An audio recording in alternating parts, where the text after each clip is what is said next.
নমস্কার, কেমন আছেন সবাই? শ্রী তেরো পার্বণের আরও একটি এপিসোডে আপনাদের সবাইকে স্বাগত জানাই। আজকের রেসিপি আমাদের খুবই পরিচিত এবং বহুল প্রচলিত লাউ চিংড়ি। আমাদের প্রায় প্রত্যেক বাঙালি বাড়িতেই লাউ চিংড়ি আমরা সবাই বানিয়ে থাকি। তবু যারা নতুন রান্না শিখছেন তাদের জন্য আমার এই রেসিপি।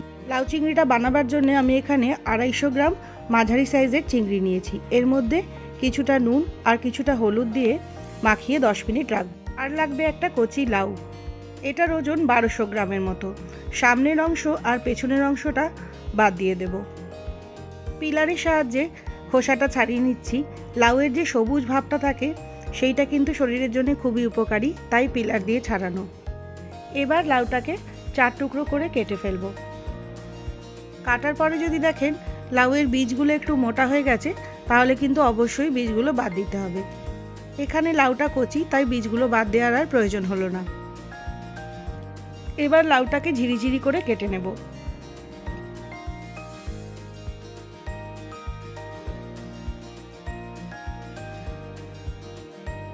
মোটামুটি 1 ইঞ্চি মাপের লাউয়ের টুকরোগুলো হবে। সঙ্গে লাগবে একটা ছোট পেঁয়াজ। পেঁয়াজটাকেও আমরা পোস্তর জন্য যেরকম ছোট ছোট পেঁয়াজ কাটি সেই রকম ছোট ছোট করে কেটে নিচ্ছি। আরও লাগবে একটা মাঝারি সাইজের আলু। আলুটাকেও একদম সরু সরু টুকরো করে কেটে নেব। এখন 10 মিনিট হয়ে গেছে। এবার চিংড়ি মাছগুলোকে ভাজবো। তার জন্য কড়াই নিয়ে নিচ্ছি 2 চা চামচ সর্ষের তেল। গ্যাসের ফ্লেমটা লো মিডিয়ামে রেখে চিংড়ি মাছগুলোকে দিয়ে দিলাম। লো মিডিয়ামে রেখেই চিংড়ি মাছগুলোকে 1 মিনিট মতো নাড়াচাড়া করে সেদ্ধ হতে দেব। এখন দেখুন বেশ সেদ্ধ হয়ে জল বেরিয়েছে। এই জল শুদ্ধই কিন্তু চিংড়ি মাছগুলোকে তুলে নেব। চিংড়িগুলোকে খুব বেশি ড্রাই করার দরকার নেই। চিংড়ির সাথে যে জলটা বেরিয়েছিল সেটাও কিন্তু চিংড়ি মাছের সাথে ঢেলে রাখলাম। এবার ওই একই কড়াইতে দিয়ে দিয়েছি 3 চা চামচ সর্ষের তেল আর 1/2 চা চামচ গোটা জিরে আর একটা তেজপাতা। এটুকু চিংড়ির মশলার মধ্যে লেগে আছে, তার জন্য কিন্তু স্বাদটা আরও ভালো হবে, তাই এই একই কড়াইতে করা। ফোড়নের গন্ধ বেরোলে এবার ওর মধ্যে দিয়ে দেবো 1 চা চামচ আদা বাটা। 1 থেকে 1.5 মিনিট মতো আদাটাকে নাড়াচাড়া করে নেবো লো ফ্লেমে, যতক্ষণ না আদাটা থেকে কাঁচা গন্ধ চলে যায়।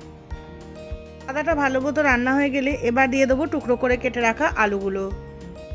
সামান্য নরম হওয়া পর্যন্ত আলুগুলোকে ভাজবো, তবে খুব বেশি ভাজা ভাজা করার প্রয়োজন নেই। এখন আলুগুলো একটু নরম হয়ে গেছে। এবার দিয়ে দেবো টুকরো করে রাখা পেঁয়াজগুলোকেও। আবারও একটু নাড়াচাড়া করে নেব মিনিট 2 মতো। এবার দেখুন আলু আর পেঁয়াজটা বেশ ভাজা ভাজা হয়ে এসেছে। এখন একটা মাঝারি সাইজের টমেটোকে 4 টুকরো করে এর মধ্যে দিয়ে দিলাম। টমেটোটাকেও 1 মিনিট মতো মাঝারি আঁচে নাড়াচাড়া করতে থাকবো। লাউ চিংড়ি বানাতে খুব সামান্যই মশলা পড়ে, তার জন্য নিয়ে নিচ্ছি 1/2 চা চামচ হলুদ গুঁড়ো আর 1 চা চামচ লঙ্কার গুঁড়ো। ঝালটা যে যেমন খান তেমনই ব্যবহার করবেন। সঙ্গে দিয়ে দেবো কিছুটা জল। ভালো করে মশলাটাকে গুলে নেব। এবার এই মশলাটাকে আলু আর টমেটোর মধ্যে দিয়ে দিলাম। গ্যাসের ফ্লেমটা জোরে করে দিয়ে মশলাটাকে মিনিট 2 মতো ভালো করে কষিয়ে নেব। যখন মশলাটা ফুটতে শুরু করবে তখন এর মধ্যে দিয়ে দেবো লাউয়ের টুকরোগুলো। মিনিট 5 লাউটাকে নাড়াচাড়া করে ভালো করে মশলার সাথে মিশিয়ে নেব। লাউটাকে দিয়ে যখন মশলার সাথে কষাবেন তখন কিন্তু গ্যাসের ফ্লেমটা অবশ্যই হাইতে রাখতে হবে। দিয়ে দেবো স্বাদ মতো নুন। সঙ্গে দিয়ে দেবো 1 চা চামচ চিনিও। চিনিটা একসাথে দেবার জন্য কিন্তু লাউটা সেদ্ধ হতে কোনো অসুবিধে হবে না। লাউ চিংড়ি কিন্তু একটু মিষ্টি মিষ্টি খেতেই ভালো লাগে। এখন দেখুন বেশ জল বেরোতে শুরু করে দিয়েছে। এবার একটা ঢাকা দিয়ে গ্যাসটাকে লো করে দেব। লাউ চিংড়িটাকে আমি প্রায় 20 মিনিট মতো রান্না হতে দিয়েছি। এখন ঢাকা খুলে দেখুন জল বেশ রয়েছে। আর লাউটাকে একবার চেক করে নেবো সেদ্ধ হয়েছে কিনা। লাউটাও কিন্তু বেশ ভালোভাবে সেদ্ধ হয়ে গেছে। এবার গ্যাসের আঁচটা বাড়িয়ে জলটা রিডিউস করব। সুন্দর গন্ধের জন্যই দিয়ে দিলাম 4টে গোটা কাঁচা লঙ্কাও। মাঝে মাঝে লাউটাকে একটু নাড়াচাড়া করে দেবো আর জলটা কমতে দেব। এখন জলটা সামান্য কমে এসেছে। দিয়ে দেবো চিংড়ি মাছগুলো। ভালো করে একবার লাউয়ের সাথে চিংড়ি মাছগুলোকে মিশিয়ে দেব। নাড়তে নাড়তে দেখুন জলটা কিন্তু একেবারে কমে এসেছে। জলটা কমে যখন একদম গা মাখা হয়ে যাবে তখন লাউ চিংড়ি একদম তৈরি।